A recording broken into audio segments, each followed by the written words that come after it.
होता है, पति की मृत्यु हो गई, बच्चा भी 10-12 साल की आयु में जब गुजर गया, तो उस औरत का क्या हाल हुआ, यह एक कथा के माध्यम से आपको समझाएंगे कि दर्द क्या होता है।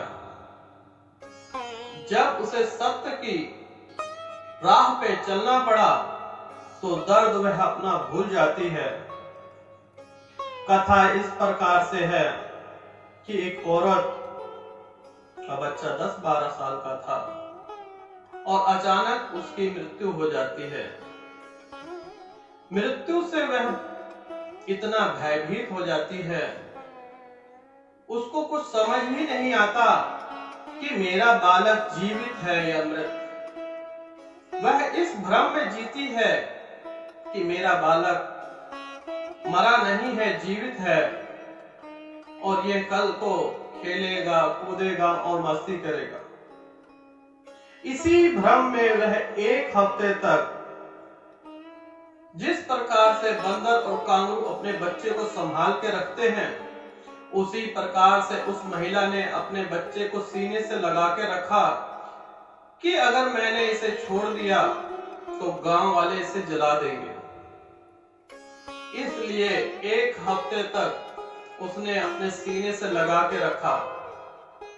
भाग्यवश उस समय महात्मा बुद्ध का आगमन उनके गांव में हुआ। इस बात की जब सूचना गांव वालों को मिली कि महात्मा बुद्ध का आगमन हमारे गांव में हुआ, तो गांव वाले गए और कहने लगे कि एक बार महात्मा जी के पास चलो और वह तुम्हारा बच्चा जीवित कर देंगे। वह खुशी से झूमते हुए, नाचते हुए महात्मा बुद्ध के पास पहुंची और महात्मा बुद्ध के चरणों में जाके रख दिया। भरी सभा में महात्मा जी बैठे हुए थे। महात्मा बुद्ध वह देखकर आश्चर्य हो गए कि जिसे शमशान ले जाना चाहिए वह मेरे चरणों में ले आए। गांव वालों ने व्याख्यान किया कि स्वामी जी, महात्मा जी, इस बच्चे की 1 हफ्ते पहले मृत्यु हो चुकी है और हम लोग इसे समझा रहे हैं, बहुत प्रयत्न कर रहे हैं, लेकिन यह समझने को ही तैयार नहीं है कि मेरे बच्चे की मृत्यु हो गई है। वह कह रही है कि मेरा बच्चा एक दिन जीवित हो उठेगा और यही आशा लेकर आपके पास आई है कि आप इस बच्चे को जीवित कर देंगे, पुनः जीवन दान देंगे। तो महात्मा बुद्ध कहने लगे, मुस्कुराने लगे, इसमें कौन सी बड़ी बात है, यह तो हमारे दाहिने हाथ का खेल है। आओ माते, इधर आओ और जाओ गांव में से 1 मुट्ठी सरसों ले आओ, लेकिन वह घर ऐसा होना चाहिए कि उस घर में कभी भी किसी की मृत्यु ना हुई हो। औरत बड़ी खुश हुई, नाचते गाते हुए पूरे गांव में भ्रमण किया।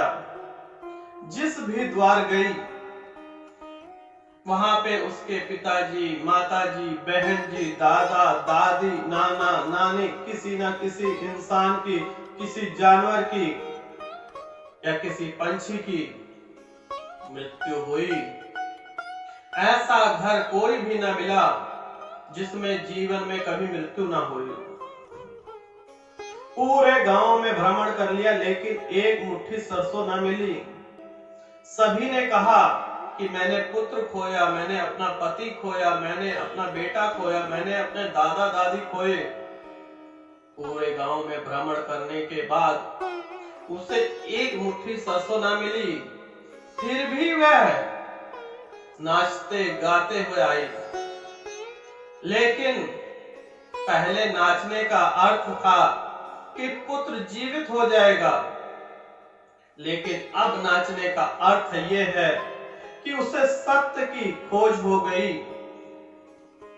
उसे पता चल गया सत्य है मृत्यु। मृत्यु एक सच्चाई है जो एक दिन ना एक दिन आनी है। इस खुशी में नाचते गाते हुए महात्मा बुद्ध के पास गई और महात्मा बुद्ध से कहने लगी, दे मुझे भिक्षा दे, दीक्षा दे और मुझे भिक्षा दे। महात्मा बुद्ध ने गांव वालों से कहा, ले जाओ इस शरीर को और इसका पंच तत्व में विलीन कर दो, इसके देह का संस्कार कर दो। और वह स्त्री आगे चलकर महात्मा बुद्ध की बहुत बड़ी शिक्षिका भी बनी। जीवन मरण का जिसको अंतर समझ आ जाता है, वह जीते रहते हुए भी मुक्ति मोक्ष के द्वार तक पहुंच जाता है। अन्यथा सारी जिंदगी इसी संसार में लगे रहोगे, तभी भी ना मुक्ति मिलेगी ना मोक्ष मिलेगी। मुक्ति मोक्ष का जो रास्ता है वह सरल नहीं है, लेकिन वह सत्य है कि मृत्यु सबको आनी है, एक ना एक दिन आनी ही आनी है। यह कारण जानकर वह स्त्री साध्वी बन गई।